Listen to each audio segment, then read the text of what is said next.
નમસ્કાર, પલ એક્સપ્રેસ ન્યૂઝમાં આપનું સ્વાગત છે।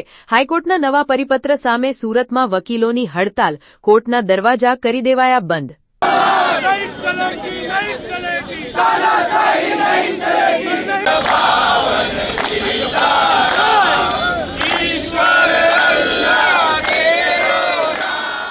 સુરતમાં આજે કોર્ટના ગેટ કરી દેવાયા બંધ। સુરતમાં વકીલો દ્વારા કરવામાં આવી હડતાલ।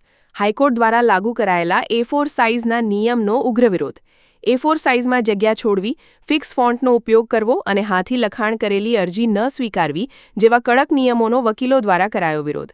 આજે અને આવતીકાલે 2 દિવસ વકીલો રહેશે કામખિયળગા। હાઈકોર્ટ દ્વારા લાગુ કરાયેલા નિયમથી પક્ષકારો અને વકીલો બંને પરેશાન। ખાસ કરીને હાથેથી લખેલી અરજીનો અસ્વીકારના નિયમને લઈ નાના તાલુકાના વકીલો અને પક્ષકારો પરેશાન। વકીલોની પરિપત્ર પરત ખેંચવાની માંગ। જો હાઈકોર્ટ દ્વારા લાગુ કરાયેલું પરિપત્ર પરત નહીં ખેંચાય તો હજુ ઉગ્ર આંદોલન કરવાની ચીમકી। ગુજરાતના 1.25 લાખથી વધુ વકીલો આ પરિપત્રથી છે પરેશાન। નમસ્કાર, હું નીલકંઠ બારોટ। સુરત શહેરના તમામ અધિવક્તા એડવોકેટ દ્વારા આજે હડતાલનું આયોજન કરવામાં આવ્યું છે। એનું મુખ્ય કારણ એ છે કે નામદાર ગુજરાત હાઈકોર્ટ દ્વારા એક પરિપત્ર બહાર પાડવામાં આવ્યો છે અને પરિપત્ર મુજબ ગુજરાતની જે તમામ કોર્ટ છે એ કોર્ટમાં જે કોઈ ગુજરાતીમાં અરજી આપવામાં આવે છે એ અરજી માત્ર ટાઈપ કરીને જ આપવાની રહેશે અને એમાં પણ ગુજરાતીના એક સ્પેસિફિક ફોન્ટ્સ છે એનો જ ઉપયોગ કરવામાં આવશે। હવે જ્યારે ગુજરાતીના જે સ્પેસિફિક ફોન્ટ્સની વાત કરીએ તો એ ફોન્ટ્સ એવા છે કે જે સામાન્ય રીતે ટાઈપ કરવામાં ઘણા મુશ્કેલ પડે છે। વર્ષોથી જે ગુજરાતી ટાઈપની જે પરંપરા જે કીબોર્ડ ઉપર ચાલી આવી છે એના કરતાં આ અક્ષરો બધા વિપરીત છે, ઘણી બધી તકલીફો પડે છે।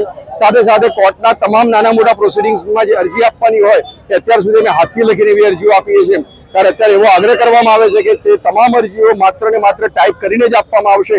તો સામાન્ય પ્રોસિડિંગ્સમાં નાની અરજીઓ ટાઈપ કરવા માટે ક્યાં તો ઓફિસ જવું પડે, ક્યાં તો ટાઈપ સેન્ટર પાસે જવું પડે અને જિલ્લા લેવલે અને તાલુકા લેવલે પણ આ એટલી બધી મોટી તકલીફો અત્યારે ફેસ કરી રહ્યા છે વકીલો, જેની વારંવાર રજૂઆત કરવામાં આવી પણ રજૂઆત માન્ય રાખવામાં આવી નથી। ત્યારે એવા સંજોગોમાં આજે સુરત શહેરમાં 2 દિવસની હડતાલનું આયોજન કરવામાં આવ્યું છે અને અમારી જે માંગ છે એની અમે સખત રીતે રજૂઆત કરેલી છે। અમારી માંગ અહીંયા પૂરી નહીં થાય તો અમે નામદાર ગુજરાત હાઈકોર્ટમાં સ્પેશિયલ એપોઇન્ટમેન્ટ માંગીશું અને ફરી એક વખત અમારી માંગની રજૂઆત કરીશું। જો નહીં થાય તો તમામ વકીલ મિત્રો સાથે મળી બેસી અને પછી આગળની રણનીતિ નક્કી કરીશું। આજે સુરત શહેરમાં પ્રેક્ટિસ કરતા તમામ વકીલો અહીંયા ભેગા ઉપસ્થિત રહેલા છે અને ખૂબ મોટી સંખ્યામાં આજે વકીલો જોડાયા છે। કોર્ટના બંને દરવાજા બંધ કર્યા છે અને બંને દરવાજાની આગળ ઉભા રહી અને મેં વિરોધ નોંધાવી રહ્યા છે।